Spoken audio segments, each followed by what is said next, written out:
Hello everyone, welcome again. That's the second part of the pituitary gland. In the first video we talked about the anterior pituitary gland and its anatomy, physiology, and also we focused about diseases and the clinical picture, treatment, etc. Here we were going to talk about the posterior pituitary gland. It won't be a long video because we have only two diseases actually, but those diseases are super important for the exams and also in the clinic. So as we know,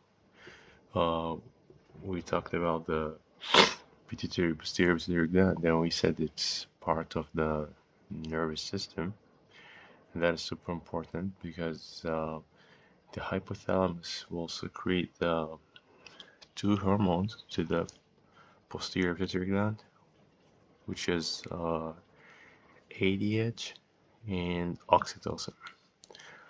Well, oxytocin, it's rarely deficient and it doesn't have a role in the endocrine systems. It's mostly related to the pregnancy and lactation, delivery, etc. And we don't see deficiency of oxytocin.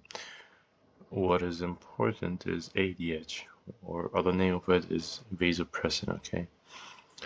Deficiency of ADH can lead to a disease called diabetes insipidus, which is DI here, or excessive secretion of ADH will lead to a condition called syndrome of inappropriate ADH secretion or antidiuretic hormone secretion, okay? So those are two diseases in front of you. We will start with diabetes insipidus, which is deficiency of ADH. And this is actually a common condition. We see it a lot in the clinic and also in the exams. They like to ask this because why? Because this condition looks like diabetes, and that is the name which is they got. They name it for this disease. They call it diabetes insipidus, and insipidus means fake diabetes, because all the symptoms of this disease looks like diabetes, but in fact it's not diabetes mellitus. Okay, so in diabetes insipidus you will have deficiency of the hormone ADH, and in this case I believe that you already know how the mechanism of ADH and its physiology part, but in a nutshell, if you have deficiency of ADH, your body will not absorb water, and this water will be secreted in the kidney, and you will lose a high amount of it. Okay, so what we will see that the body will be dehydrated and a lot of water will be in the urine, so the urine will be diluted. So going back here, the etiologies of those of diabetes insipidus, it either will be central or nephrogenic. What does it mean in this case? Central means that the hypothalamus or the posterior pituitary gland are not secreting the ADH in the body, and in this case you will have deficiency of ADH, so your body will not reabsorb water. And most of the etiologies are congenital in case of young children, and in adults most of the time it's because of acquired conditions and specifically head trauma. Okay, and I cannot stress enough, they always like to ask this here and in the coming disease, which is where we will discuss about it. Always, any patient who have a head trauma, think about diabetes insipidus or SIDH, which is we're gonna talk about. Okay, nephrogenic, it's more genetic. Okay, so search about family history, etc. And And the second etiology is renal etiology. So for example, like renal damage or conditions where you have congenital renal diseases. Those can lead also to diabetes insipidus, which is nephrogenic. So this is a list of the causes of diabetes insipidus, and the acquired and the genetic. Well, do you need to remember all of this? Hell no, I don't think so. Those are a lot of diseases and a lot of stuff. Just keep in your mind the things which, as I already said, it could be congenital or it could be because of head trauma. That is super important. And cancer sometimes also can lead to diabetes insipidus. If you keep those three things in your mind, I think you are going with a great shape to the exams in your clinic, okay?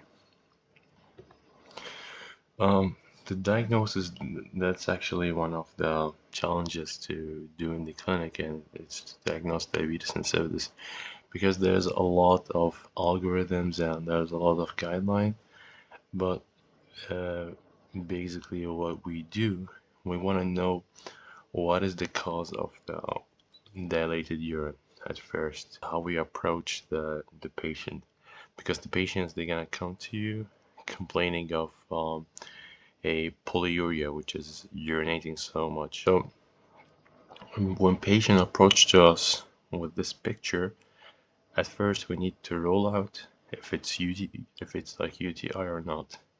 So we need to rule out any kind of urinary tract infection. So once we rule out this condition, then we will order the two tests. Those two tests are urine osmolality and sodium osmolality, or serum osmolality in other words, okay? If we see that the urine osmolality is a low, that means that there's a lot of fluid in the urine, okay? So then we want to know what is the cause of this high fluid in the urine, and how are we gonna do this? We're gonna go like this with test called water deprivation test. So this is a simple algorithm here. There's a more complicated way, but I think if you understand this, you're going home with a good shape and you can also go to the exams without any problem, okay?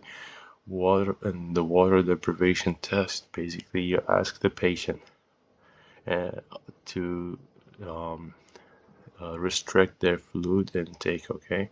And then you will measure the urine osmolality. If the urine osmolality is more than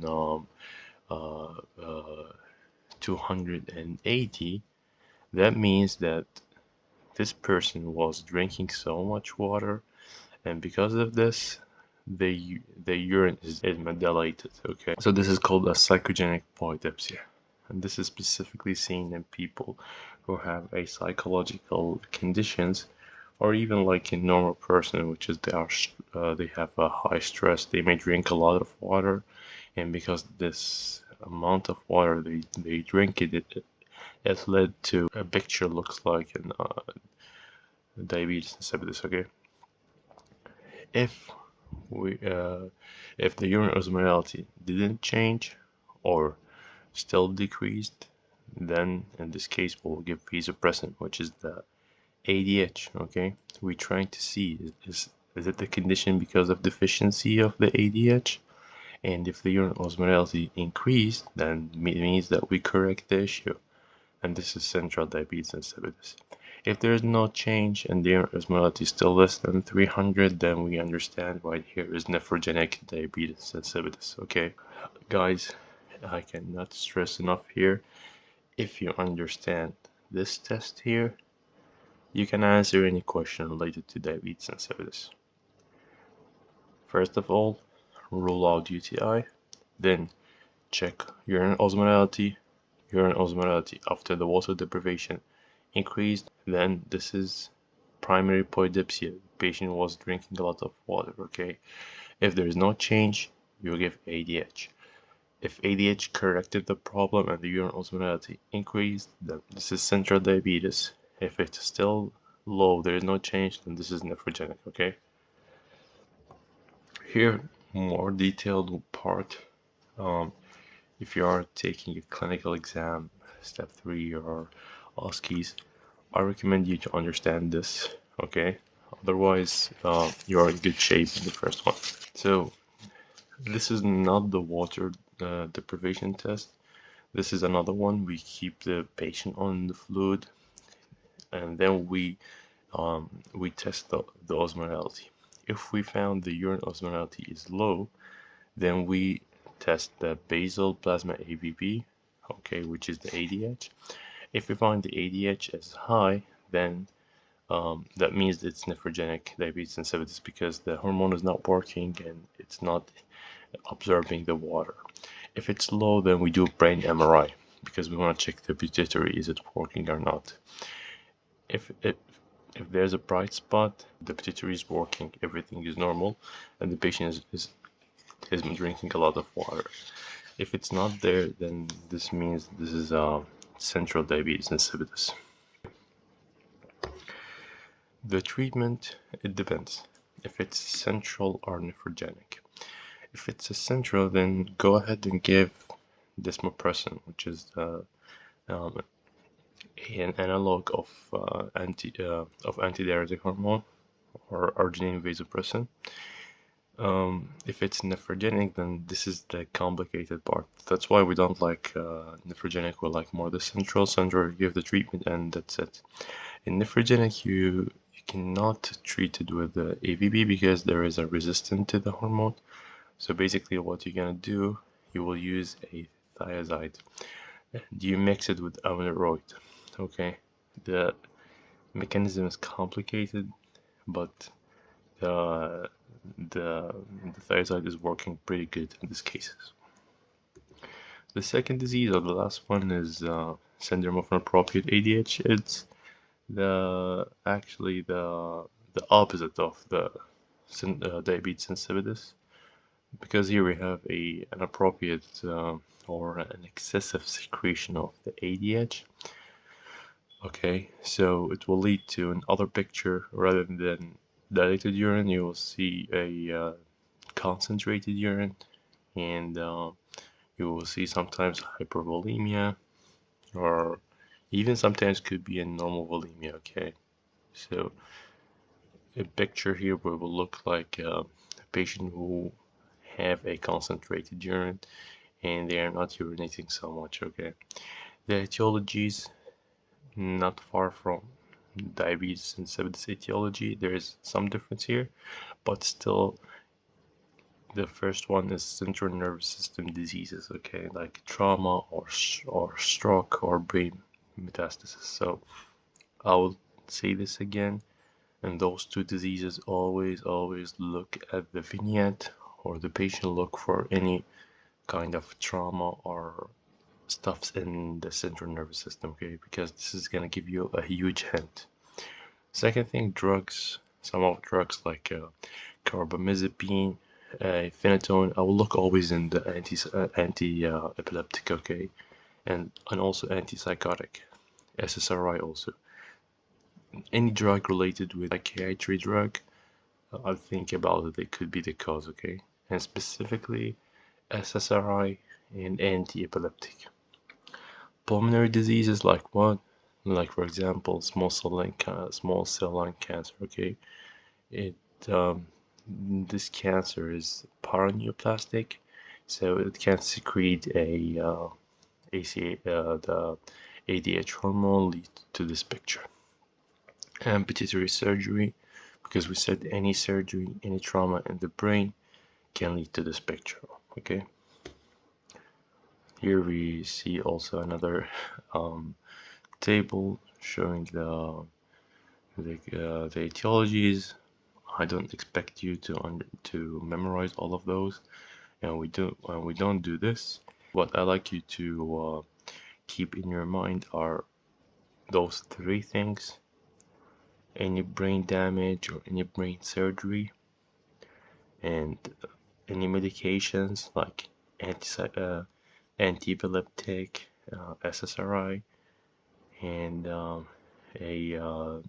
some of the antipsychotic. And also the third thing is lung cancer, okay, because those are the high yield etiologists, and they always ask us, because when you have a high secretion of ADH, so your body will absorb a lot of water, and this water which is absorbed will accumulate in the vessels and will lead to picture looks like hyponatremia. It's not a real hyponatremia, but because of the high amount of water, the water to sodium ratio will be high, so it will look like hyponatremia. Okay, so you will have symptoms like confusion, lethargy, and sometimes seizure and coma. Okay, the patients will look like they have a euvolemic picture, but they still sometimes they look like they have volume overload, which is edema. So don't relate in physical symptoms. Always, whenever you suspect ACDH picture, do directly osmolality test. Check the urine osmolality. If it's high, then think about ACDH, and the history, of course, which is we already talked about. And the treatment is correcting the cause. So if it's a trauma, or if it's like a drug use, stop this medication. If it's a trauma, then follow up, do MRI, CT, knows the cause of it, and treat the cause. Of course, if you have overload of fluid, restrict the fluid intake, don't give IV fluid, you worsen the situation here. And sometimes we use vasopressin receptor antagonists. They don't ask this so much in the exams, and I've never seen they give it to the clinic. Most of the time they just treat the patient symptomatically and follow up the patients most of the time in the ward or ICU. Okay, there is an important condition. If the sodium is less than 128, you need to give a hypertonic saline. Okay, this is a super important condition. They always ask this in the exam, expecting you to know this condition, because once the sodium reach to the point which is less than 128, patients start developing neurological symptoms. Okay, and we don't want to keep the patient like this, because it will end up with seizures and a neurological manifestation. Okay, so always give a hypertonic saline in those conditions. The solution is called 3% saline solution. Okay, always give this in those cases. And this is the last slide. Thank you so much for watching. Don't forget to subscribe.